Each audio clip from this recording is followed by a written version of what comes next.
Hello, everyone. My name is Brennan Marr.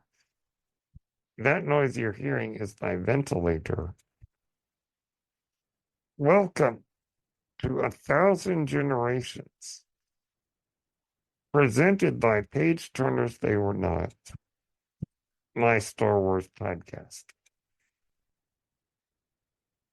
Today, I wanted to keep it real simple and talk about how the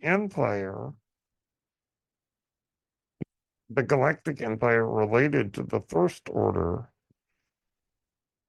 and the Final Order. So let me explain what I mean here.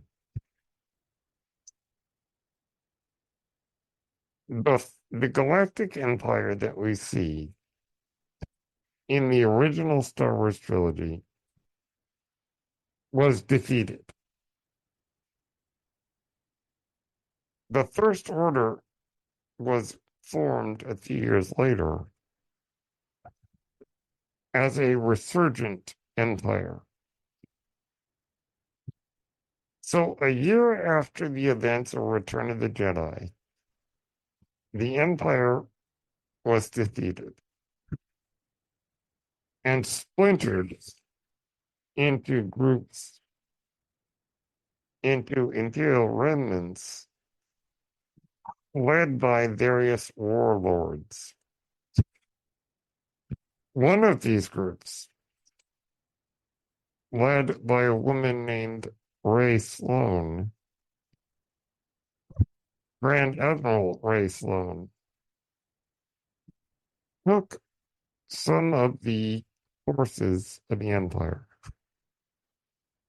and went off into a distant corner of the galaxy called the Unknown Regions. There, in the Unknown Regions, they built the First Order.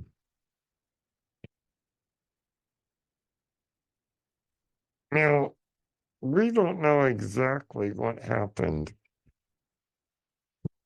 to Admiral Sloan, because by the time of the sequel trilogy, she is clearly not the leader of the First Order. Snoke is. Now, Snoke, at least to the Imperials, came out of nowhere. We'll talk about him in a minute. Now, Snoke was allied with a group of people called the Attendants. They were these insectoid aliens that wore these purple robes that hid their features. The Attendants had access to ancient hyperspace routes that allowed them to operate in the unknown regions. The unknown regions are called that because most citizens of the galaxy have no idea how to navigate them. But Snoke and his attendants did. So Snoke allied himself with Admiral Sloan and led her group into the unknown regions, where eventually they would create the First Order.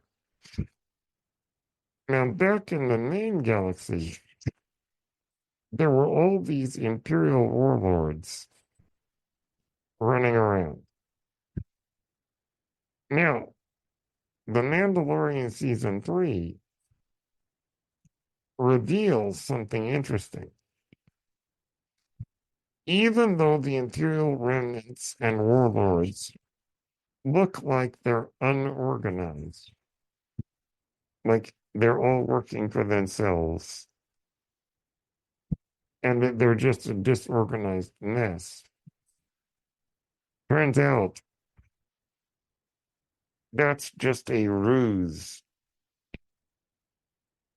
That's just a facade to fool the New Republic. These Imperial warlords are actually united in what is called the Shadow Council. They want the New Republic to think that they are disorganized. But turns out they actually are organized and they are waiting for the return of Grand Admiral Thrawn to unite them and wage war on the New Republic. Now, who is Thrawn? Thrawn is a character from the old novels in the 1990s. In the modern Star Wars canon, he is a brilliant military leader of the Empire. In Star Wars Rebels seasons 3 and 4, he is the main villain. Long story short, he disappears for about 10 years. But the members of the Shadow Council are convinced that he will return. And when he does, will unite the Imperial remnants officially, strengthen their military, and they can come out of hiding and stop pretending that they are disorganized and unite behind the banner of Thrawn to fight the New Republic. Now, what relation does this Shadow Council have to the First Order? Now, this question has not yet been answered.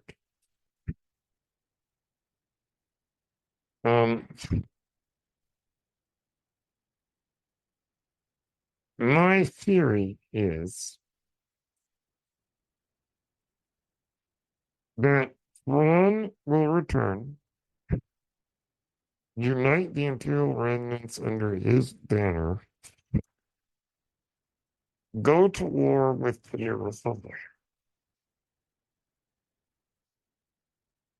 He will be defeated. The Imperial remnants will be crushed, and those that remain will go off into the unknown regions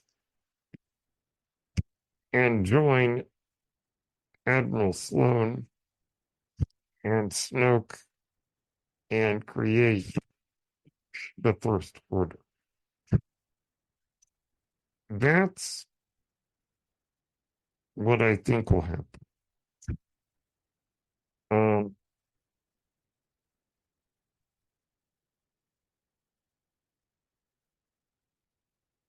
Now, according to what has already been written,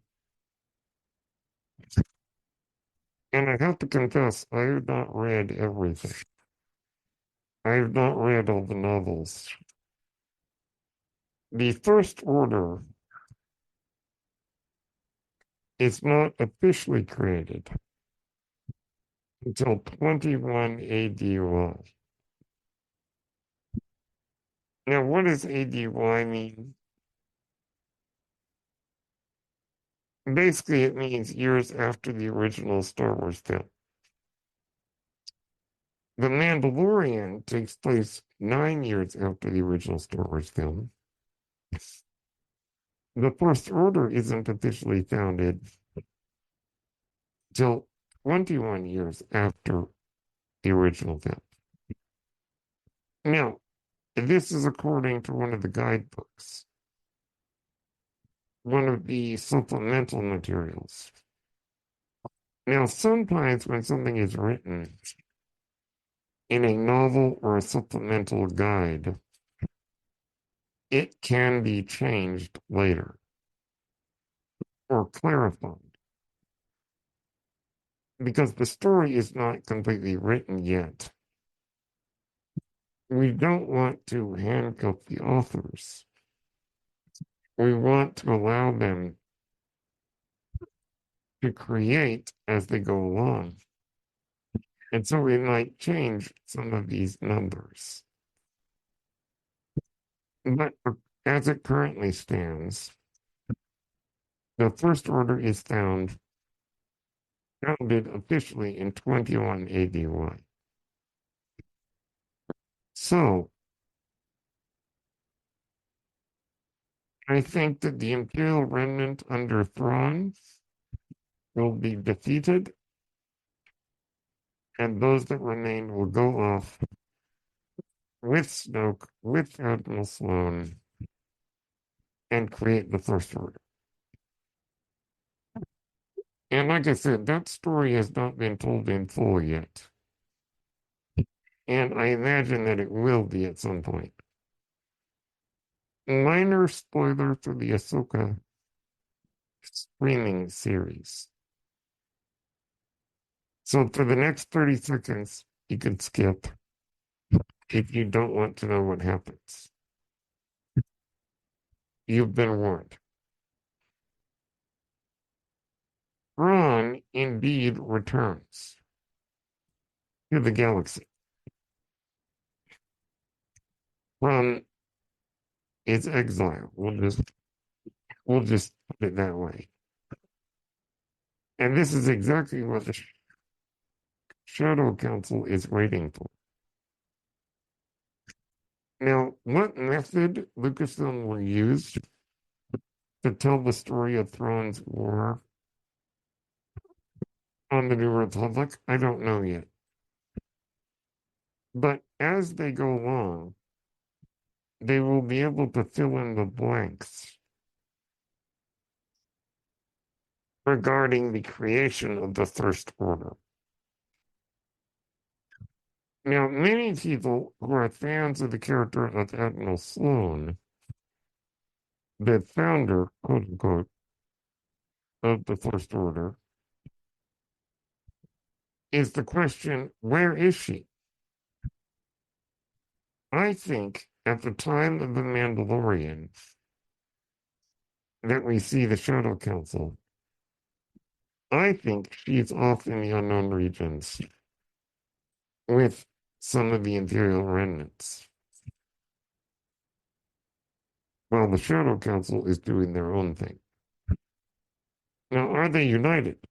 Is Admiral Sloane in the unknown regions? Is she connected to the Shadow Council? And we don't really know the answer to that. I think the answer is yes. According to some of the novels, one of the members of the Shadow Council, Commandant Hux, is one of the founders of the First Order, along with Admiral Sloane. They know each other and they have a relationship as military leaders. So I imagine that she is aware of the Shadow Council and that Navy Commandant Hux gives her updates on what's going on in the Shadow Council. That's my theory. So I believe the earliest creation of the First Order, it hasn't been officially created. Admiral Sloane is working on it in the unknown regions. Once Thrawn's empire is defeated and the Shadow Council is defeated, those who remain will go off into the unknown regions with Sloane and eventually create the First Order. That's my theory. Now then, I want to ask one last question. The final order. Oh boy. Okay. In The Rise of Skywalker, the resurrected Emperor Palpatine has created what he calls the final order, which he has been building for almost 60 years off on the planet Exegol.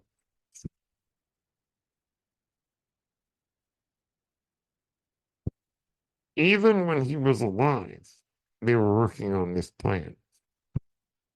Because Palpatine is the kind of guy that's got plans within plans within plans. The final order is something that not very many people in the first order knew anything about. Even Kylo Ren, when he was supreme leader of the First Order, knew nothing about the final order. Now, the final order was run by what are called the Sith Eternal, dark side cult. Now, they were the spiritual branch of the First Order. But apparently, the Sith Eternal, even though they were part of the First Order, did not reveal their secrets to very many people. Even Kylo Ren, Supreme Leader, did not know that Palpatine had been resurrected. So I imagine that the Sith Eternal were theoretically allied with the First Order, but only told a couple of people what was going on. It would seem that one of the few people who knew about the final order in the First Order was General Pride. We see him in The Rise of Skywalker, played by the great Richard E. Grant. It would seem that he knew about the final order, and he knew about some of the plotting that was going on in the final order. But as far as who else knew about it, we have yet to learn this. The final order, as far as I can understand, was something that Palpatine had been working on in secret for many years, outside the knowledge of the Galactic Empire, the Imperial remnants, or the First Order. So Palpatine's a sneaky fellow. Now, another question that we do not have the answer to is how many people in the Empire, in the Imperial remnants, were aware of the attempt to resurrect Palpatine, called Project Necromancer. I don't think a lot of people knew about it. Yet again, this is a story that is yet to be told. We do know that Snoke was an artificial creation, a clone body, or a biological construct meant to be a body for the Emperor. So that Palpatine's spirit, once Palpatine's body died, that his spirit could inhabit Snoke. Well, that didn't work. I won't go into the details here, but it didn't work. And so Palpatine decided to use Snoke as his puppet. So Snoke was going around doing stuff in the First Order. Apparently, a lot of people in the First Order had no idea that he was just a puppet for Palpatine. So the final order is not really connected in the sense of it's not really a it's not really an extension of the First Order. It was something that Palpatine was working on for many years in secret. And he waited until the time was right to reveal himself. So hopefully what I said today is not too confusing, but it is a little bit confusing even for me because the books and comics and shows and games have not really explained in detail the creation of the First Order. So we will need to wait and find out. When The Force Awakens came out 9 years ago, the general understanding of the fans was the Empire was defeated. They went off into the unknown regions and came back as the First Order. Now, this is still true, but The Mandalorian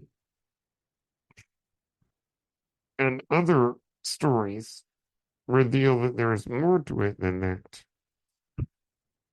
And I can't wait to get a full explanation of how it all works. I'm sure we will get that someday. Right now, I'm most interested in saying, how is Lucasfilm going to tell the story of Thrawn uniting the Empire and going to war with the New Republic?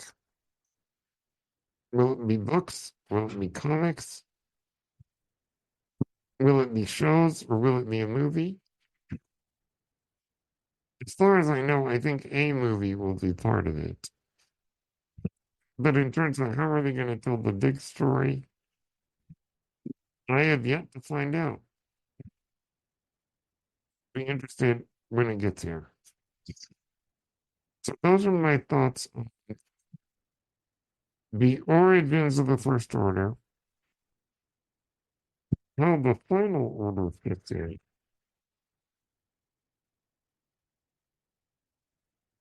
and what the Shadow Council is up to. The only other thing I wanted to say is yesterday, talking about the news from San Diego Comic Con.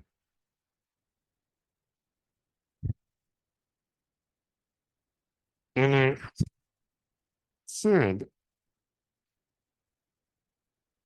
that I didn't know when Lucasfilm was going to release information regarding the next live action. Sorry, when Lucasfilm is going to release information on the next live action show, which is called Skeleton Crew. Well, apparently, right as I was recording, they released the news. The Skeleton Crew will be one season and will begin on December 3rd of this year. The story involves four kids, as in like preteens: Win, Katie, Neil, and Fern, who get lost on a crazy adventure in the galaxy, unite with a fast-talking Force user named Jode Na Naywood, played by Jude Law. The style that Lucasfilm has said they are going for, like the Goonies, E.T., or even Stranger Things, in that kind of 80s kid adventure storytelling. Ironically, I just watched the Goonies for the first time yesterday. So I think I understand the vibe that they're going for. I think the story is the kids find an old spaceship and they get lost somewhere in the galaxy and have to deal with space pirates. That comes out December 3rd. Very excited because it has been described as joyful and fun and playful and wholesome. And considering how dark the Acolyte is, dark the Acolyte ended up being as a show, it'll be nice to have a breath of fresh air with something more joyous and more fun. It's a good thing too because next year we'll get Andor season 2, which will be dark and depressing. So thank goodness for Skeleton Crew. So those are my thoughts on the First Order and the Empire, the Final Order, and also a bit of news about Skeleton Crew. If you like this episode, please give a thumbs up. Please follow me on all my socials. Thank you for listening. My name is Brendan Marr. That noise you're hearing is my ventilator. Thank you for tuning in to 1,000 Generations, presented by Page Turners They Were Not, my Star Wars podcast. May the Force be with you.